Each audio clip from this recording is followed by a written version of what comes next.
Hello, John Bloodworth, Gentleman Crafter here with more adventures in machine embroidery. This week I'm continuing my explorations in redwork, and I decided to digitize my own design after seeing the results from last week's stitch out.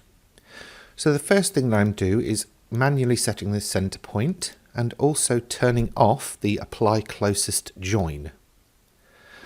Then I'm going to bring in the artwork that I'm going to digitize, and it's a design that I've made saying Home Sweet Home.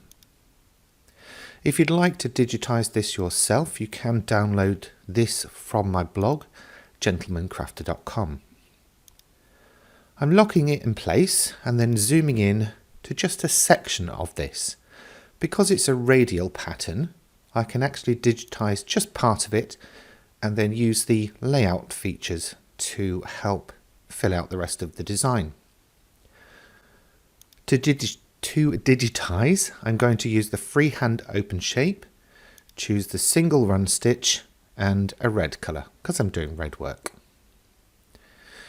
I'm then basically going to digitize the design by clicking, holding down the mouse button and dragging along the lines on the design. I'm not doing it in one continuous motion, I'm actually doing it in small sections or bits and pieces.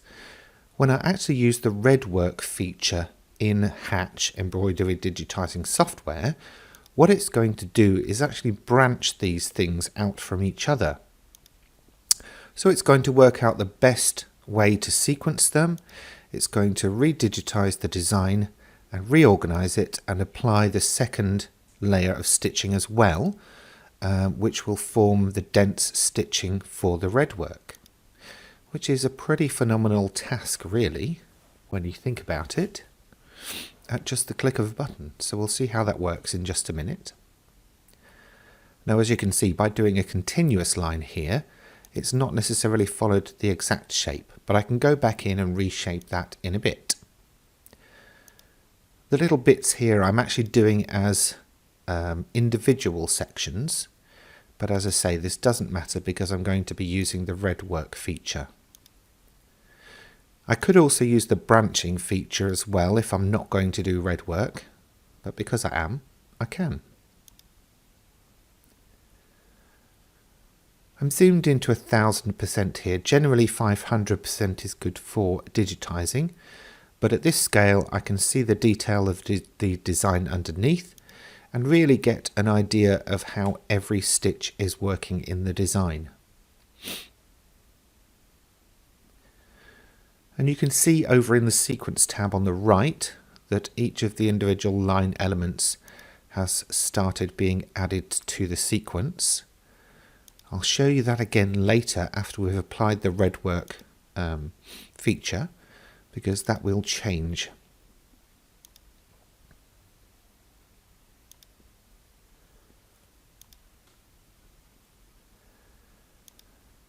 By the way, redwork is very similar to goldwork, blackwork. It's really, I think, just the colour that's the difference. I'm sure there may be other technique differences that hand stitchers will probably chastise me about, but realistically we're talking about red stitching with the look of hand stitching but done by machine. Okay, so I've got all my bits in there. I'm just going to go to the reshape tool and start moving around a few individual nodes so that I can get a slightly truer representation of a couple of those different areas that didn't quite work out the way I was planning.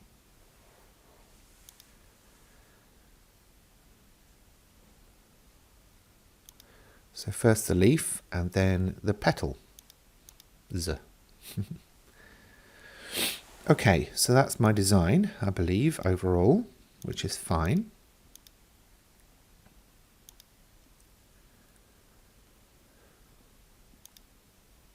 Now what I'm going to do is select all of that stitching.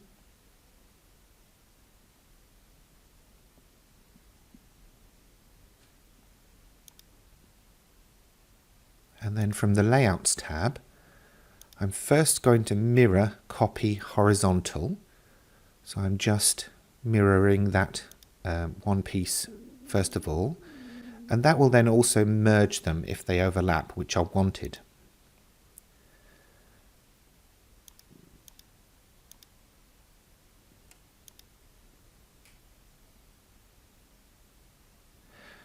Next up, I'm selecting that group, and I'm going to go over to the redwork tool, which is in the Digitize toolbox, as you can see at the bottom there. And I've zoomed in so you can see what happens. Basically, when you click that, you'll be asked to set the entry and exit point by clicking once on that design. Or you can click Enter for the software to calculate that manually. So I've done that, and as you can see, it's grouped everything into one redwork object in my Sequence tab. And it's already worked out all of the different stitching, starting points, exit points, backtracking, repeat designs, etc.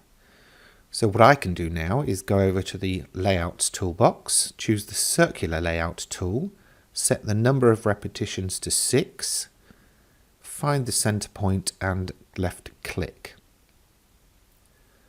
And that will then replicate all of those, or that one design, around a circular border. So as you can see there, it's put them all in. The final thing for me to do is to add some lettering. And I'm going to use the phrase Home Sweet Home. Now I could have hand digitized the lettering, but when you have the lettering tools in Hatch, it seemed a bit of a waste of time really, just because everything can be done so automatically. So I've set the text in place, I've chosen embroidery type, and then I'm going to choose the quilting text font. I can resize it so that it fits within that circle.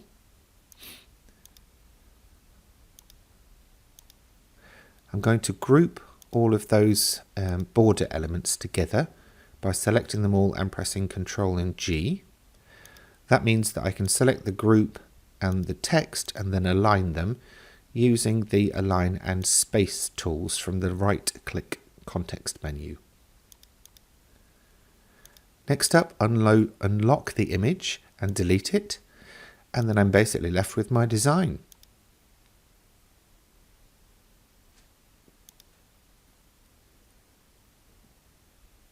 Now I'll just run it through the stitch player just to see how it stitches out and make sure that everything's working okay. So as you can see, it's going to stitch in sequence, working its way around the border, and then it will finish up with the Home Sweet Home text. Now if I turn off the true view stitches, I can see all of the jumps as well, and they're actually working their way around and not really causing me any problems. So I've no reason to change any of those.